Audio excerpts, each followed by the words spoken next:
So what is up everyone, Assalamu alaikum and welcome to my YouTube channel 7 Cheese and welcome to another new vlog.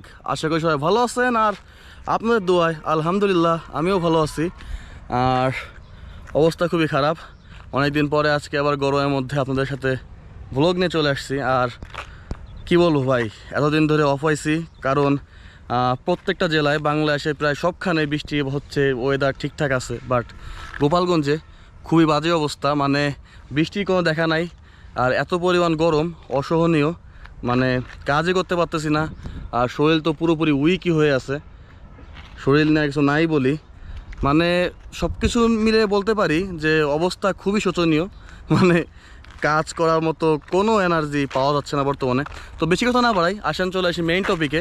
আজকের ভ্লগটা সম্পূর্ণ Pulsar Yuji 5 মানে Pulsar Bajaj Pulsar twin disk নিয়ে।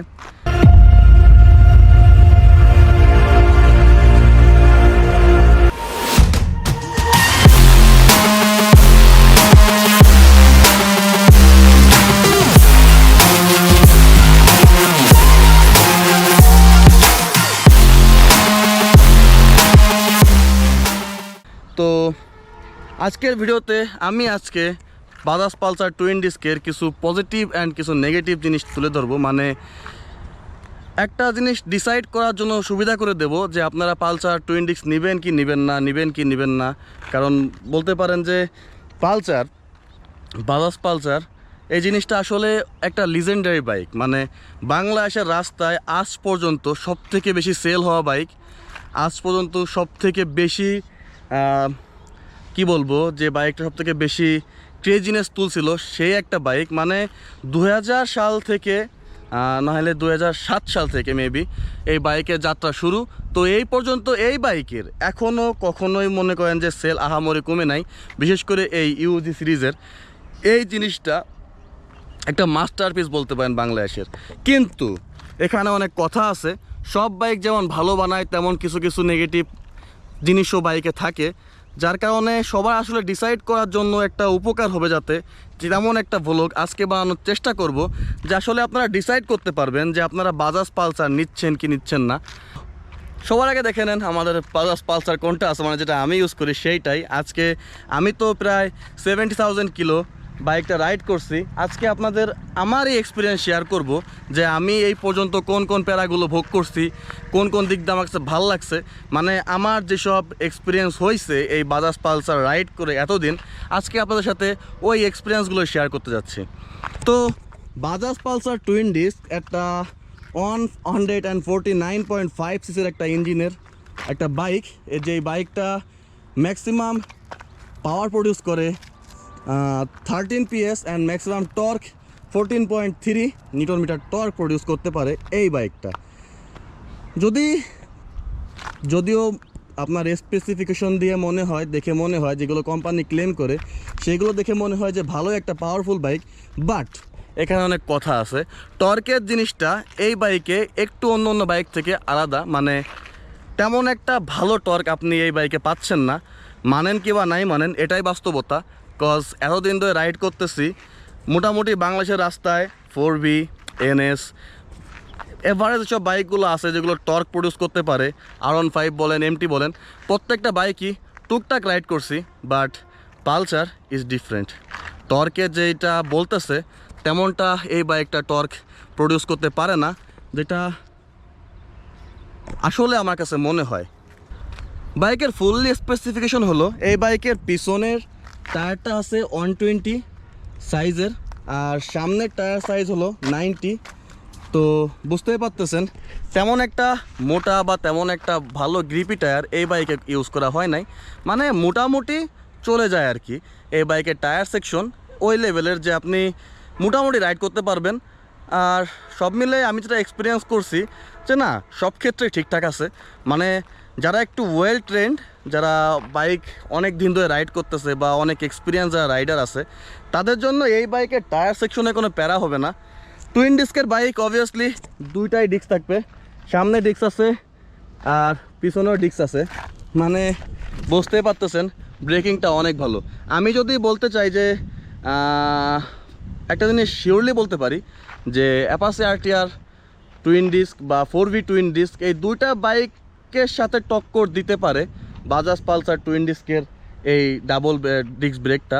মানে খুবই ভালো একটা performance করে, মানে ব্রেক বাইট খুব সুন্দর, মানে অতটা হার্ডও না আর অতটা সফটও না, মানে একটা পারফেক্ট কম্বিনেশন আছে দুই ডিস্কের ব্রেকিংয়ে, যাতে আপনার একটা জিনিস ফিল করতে পারবেন যে আপনার প্যারা হচ্ছে না, আপনি যেমনই রাইড করতেছেন আপনার বাইক নিয়ে কোনো প্যারা হচ্ছে না।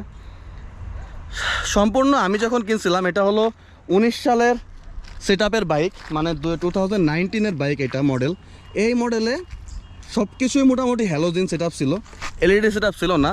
বাজাজ পালসারের সবথেকে যেটা আমার কাছে ভালো লাগে সেটা হলো এটার speedometer, analogue and digital metre combined, যেটা আসলেই খুব ভালো লাগে। এটার আরপিএম মিটারটা পাচ্ছেন আপনারা অ্যানালগ, অ্যান্ড স্পিডোমিটার, ওডোমিটার, আপনার ট্রিপ, আপনার ফুয়েল, এই সব কিছুই আপনার এখানে আছে হলো আপনার ডিজিটাল করা। মানে একটা জিনিস দেখানো তেমন কিছু নাই, বাট আমি একটা জিনিস দেখাই যেটা আমার কাছে খুব ভালো লাগে, এটা মেন আকর্ষণ যেটা আমার কাছে মনে হয় সেটা হলো এই বিষয়টা। এই যে আপনারা মিটারে আসলে পাওয়া যাচ্ছে, আপনারা মিটার দেখলেই বুঝতেছেন এটার এই যে আরপিএম মিটারটা আছে এটা টোটালি অ্যানালগ করা। এই যে 1000, 2000, 3000, 4000, 5000, 6000, 12000 আরপিএম পর্যন্ত, বাট কথা আছে 10000 আরপিএমে এটা লক, এর উপরে আরপিএম আমি এই পর্যন্ত এই বাইকে 10,000 আরপিএম ক্রস করতে দেখিনি, এতদিন রাইড করতেছি তারপরেও দেখিনি। আর এখানে আপনার শো করতেছে speed, odometer, trip 1, trip 2, fuel metre, side স্ট্যান্ডে। সব থেকে যেটা ভালো লাগে, মোটামুটি এই প্রাইস রেঞ্জে সব বাইক কিন্তু এটা অফার করে না। এই বাইকটার মিটারে আপনার সাইড স্ট্যান্ডের সিগন্যাল দেয়, যেই জিনিসটা আসলেই খুব সুন্দর, এটা আসলে দরকার একটা জিনিস। কজ ম্যাক্সিমাম টাইম হয় কি রাইডাররা যেটা করে যে সাইড স্ট্যান্ডটা না উঠোয় টান দেয়, বাট আপনি বাজাজ পালসারই আমার কাছে এই লো প্রাইস রেঞ্জের একটা বাইক যেটা আমি দেখছি যে এটা আপনাকে ইন্ডিকেট করতেছে যে আপনি সাইড স্ট্যান্ড দিয়ে রাখছেন বা সাইড স্ট্যান্ড উঠেও রাখছেন, এটা আপনাকে ইন্ডিকেট করেই দিচ্ছে। তো মিটারের দিকে একটু খেয়াল করলেই বুঝতে কোনো প্যারা হয় না। এই জিনিসটা আমার কাছে সব থেকে বেশি ভালো লাগছে এই বাইকের। যদি আমি এই বাইকটার স্পিড সম্পর্কে বলি, এই বাইকটা আপনার সর্বোচ্চ আপনাকে সর্বোচ্চ যে স্পিডটা অফার করবে টপ এন্ড অফার করবে আপনাকে 125 থেকে 30, বাট বেশিরভাগ লোক এটা পায় না। যেমন আমি পাইছি টপ এন্ড সর্বোচ্চ পাইছি 129, আর যেটা অ্যাভারেজ স্পিড সেটা হলো 110, আর ম্যাক্সিমাম রাইডার এটা যে স্পিডটা তুলতে পারে সেটা হলো 120 থেকে 125, এর মধ্যে এই বাইকটার স্পিড ম্যাক্সিমাম রাইডারগুলো উঠাইতে পারে। বাট এটার অ্যাভারেজ স্পিড যদি আপনাকে বলি 110, হ্যাঁ এটাই।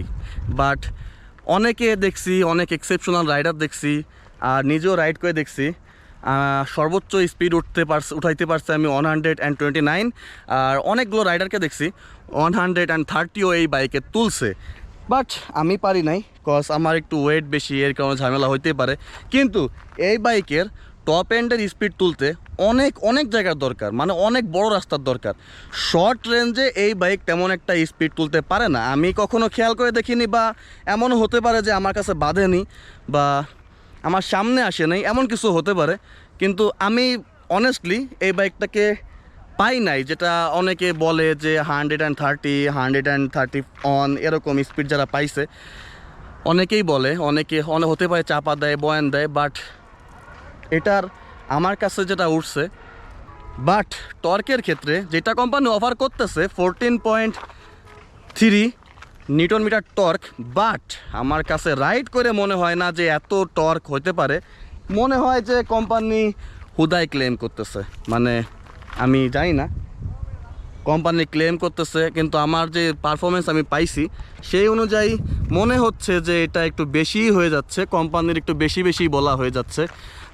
14.3 নিউটন মিটার টর্ক, 4V, আপনার বলতে পারেন যে NS, তারপর R15, এইগুলোতে বেশি দেয়, এর থেকে একটু বেশিও দিতে পারে, 14ই দেয়, হ্যাঁ এরকম টর্ক এরাই দেয়।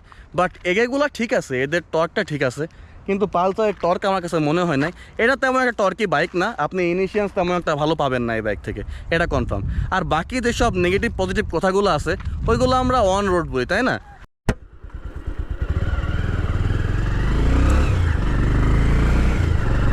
সো আমি যেমনটা বলছি যে কি কি কারণে বাজাজ পালসার টুইন্ডিক্সটা আপনি নেবেন অথবা নেবেন না, এইসব কারণগুলো আছে তুলে ধরবো। তো প্রথমত যে কারণগুলো, পজিটিভ ফিডব্যাকগুলো আগে দিই। এই বাইকটাতে আপনি অ্যাভারেজ একটা পারফরমেন্স পাবেন, অ্যাভারেজ একটা স্পিড পাবেন, আর ভালোই একটা টপ এন্ড, মোটামুটি একটা টর্ক, ভালো একটা পাওয়ার আপনি পাবেন। মানে এই বাইকটাতে যদি আপনি ডুয়েল পারপাস টায়ার ইনস্টল করে নেন কোনোভাবে, তাহলে আপনার অফ রোডেও তেমন একটা ঝামেলা হচ্ছে না। মানে মোটামুটি আপনাকে অ্যাভারেজ পারফরমেন্স এই বাইকটা দিতে পারে। মানে আপনি যদি ইচ্ছা থাকে যে আপনি হায়ার একটা পারফরমেন্স নেবেন এই বাইকটা থেকে, তাইলে এটা আপনার ভুল। কজ আপনি এখান থেকে তেমন একটা অতটা বেটার পারফরমেন্স পাবেন না যে আপনি হায়ার টর্ক নেবেন অথবা আপনি হায়ার স্পিড নেবেন। এটা সেই বাইক না, এটা সেই ইঞ্জিন না। এটা আপনাকে সব কিছু অ্যাভারেজ অফার করতেছে। বাট যদি এটা ব্রেকিংয়ে আসি, তাহলে অনেক ভালো একটা ব্রেকিং, মানে এটার ব্রেকিং এক্সপিরিয়েন্স অনেকটা বেটার। মানে দুইটা যে ডিস্ক আছে, ডিস্ক ক্যালিপারে দুইটারই বাইট পারফেক্ট। মানে আপনি অনেক সময় হয় না যে স্কিড করার ভয় থাকে বা মানে এক্সেট্রা আরও অনেকগুলো প্রবলেম ফেস করতে হয়, বাট এই বাইকে সেটা নাই। এটা দুইটা ক্যালিপারেরই বাইট এতটাই ভালো যে আপনি একেবারে হার্ডও আপনি ফিল করতেছেন না, আপনি একেবারে সফটও আপনি মানে এটার দুই ক্যালিপারের বাইট এতটাই সুন্দর যে আপনি একেবারে হার্ডও ফিল করতেছেন না, একেবারে সফটও আপনার কাছে মনে হচ্ছে না। মানে দুইটা আপনি যদি প্রেস করতে পারেন ঠিকঠাক মতো, তাইলে আপনি ভালো একটা পারফরমেন্স পাবেন। আর মোটামুটি এটার দিয়ে আপনি ভালো একটা রাইডিং এক্সপিরিয়েন্স পাইতে পারেন। এতদিন এই বাইক রাইড করে আমার কাছে তেমন কোনো মেজর প্রবলেম আমি ফেস করি নাই। সব থেকে খারাপ লাগছিল যখন এই বাইকটা আমি কিনি, এটা এলইডি সেট আপ ছিল না, এটাই ছিল আপনার ওই সময় হ্যালোজিন সেট আপ। বাট একটা কথা হলো যে ওই সময় ম্যাক্সিমাম বাইকগুলোই আপনাকে হ্যালোজিন সেট আপই প্রিফার করতো, কোনো বাইকই তেমন একটা আপনাকে এলইডি সেট আপ প্রিফার করতো না। সেই দিক থেকে ঠিক আছে, বাট আমি চাইছিলাম যে এলইডি সেট আপটা হোক।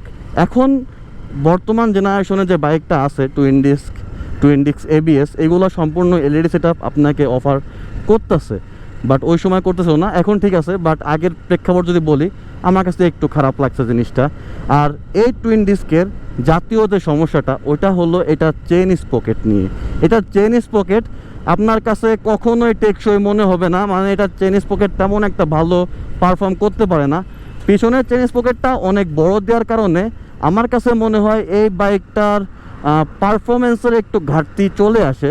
কারণ ফার্স্ট অফ অল এটার বড় চেইন স্পকেটের জন্য এটা তেমন একটা ভালো পাওয়ার নিতে পারে না, বা বলতে পারেন কি বড় চেইন স্পকেট কিন্তু সবসময় যেসব স্টান্ট বাইকগুলো আছে, যেগুলো বাইক স্টান্ট করে, ওইসব বাইকে বেশি আমরা ইনস্টল করি, বা মডিফাই করার ক্ষেত্রে ওইসব বাইকে বড় চেইন স্পকেটটা ইনস্টল করি। কিন্তু এটা তো কেউ স্টান্টের জন্য প্রিফার করে না, বা এটা তো আমাকে স্টান্ট রাইডিং অফার করতেছে না।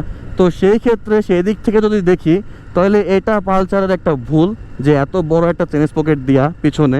আর এই স্পকেটটা মোটেও মানে টেকসই না। মানে কি বলতে পারেন যে আপনি প্রত্যেক 10,000 কিলোর মধ্যেই আপনি চেইন স্পকেট থেকে প্রবলেম ফেস করা শুরু করবেন।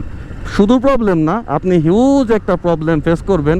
মানে আমি এই বাইকটা এই যে 70,000 কিলো রান করতেছি, এর মধ্যে 6টা মেবি চেইন স্পকেট আমার ডাউন করা লাগছে, মানে পুরো চেইন সেটটা আমার চেঞ্জ করা লাগছে।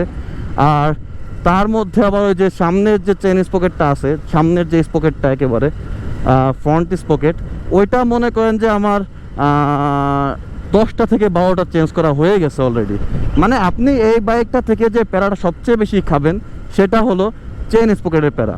যদি এখন পাওয়ারের দিক দিয়ে আসি, যদি এখন আমি আপনার টপ এন্ডের দিক দিয়ে আসি, তাইলে আপনি কখনোই মনে করেন না যে Bajaj Pulsar twin disc Bajaj Pulsar single ডিস্কে বিট করতে পারে। বাজাজ পালসার টুইন ডিস্ক কখনো বাজাজ পালসার সিঙ্গেল ডিস্ককে বিট করতে পারবে না। মানে এটা সেই লেভেলের নাই।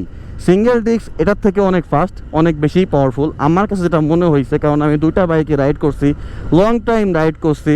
তারপরও আমার কাছে মনে হয়েছে বাজাজ পালসার টুইন ডিস্কটা একটু পিছিয়ে সিঙ্গেল ডিস্কের থেকে, কারণ ওইটা আরও বেশি তাড়াতাড়ি পাওয়ার গেইন করতে পারে, স্পিড গেইন করতে পারে, ভালো একটা পাওয়ার আনলিশ করে। কিন্তু এটা তেমন একটা আপনাকে দিচ্ছে না। ইনিশিয়ান্সে একটু বেটার দিচ্ছে, বা টপ এন্ডে যাইয়া এই বাইকটা পাইরে উঠতেছে না। তো এটা আরেকটা। তারপরে যদি বলতে আসেন আপনার বডি কিটসের কথা, তাহলে আমি বলবো যে এই পালসার টুইন ডিস্কের যে ব্যাকশেডটা আছে, এই ব্যাকশেডটা বেশি দিন টেকসই হয় না। যদি আপনি ট্রিপলিং করেন বাইকে, তাইলে হয় কি পিছনের জনের প্রেসারে ওই যে পিছের যে ব্যাকশেডটা ওইটা তাড়াতাড়ি ভেঙে যায়। আমার দুইটা অলরেডি ভেঙে গেছে ট্রিপলিং করার কারণে। এরকমটাই সবার সাথেই হয়। ম্যাক্সিমাম যারা এই বাজাজ পালসার টুইন ডিস্কের রাইডার আছে তাদেরকে দেখছি যে পিছনের ব্যাকশেডটা প্রত্যেকটা সময় দেখি যে ভাঙা নাইলে ফাটা। কিন্তু যদি আপনি বলেন যে এই বাইকটার ওভারঅল পারফরমেন্সের ক্ষেত্রে আপনি কত দিবেন, তাহলে আমি এই বাইকটাকে আমি স্কোর দেবো 7 আউট অফ 10। আর যদি সিঙ্গেল ডিস্কের কথা বলেন তাহলে আমি সিঙ্গেল ডিস্কে স্কোর দেবো 8 আউট অফ 10। সব থেকে যে জিনিসটা আমার কাছে খারাপ লাগছে যে আমার উচিত না কোনো কোম্পানির সেল বাড়ানোর জন্য কাস্টমারদের সাথে চিটারি করতে।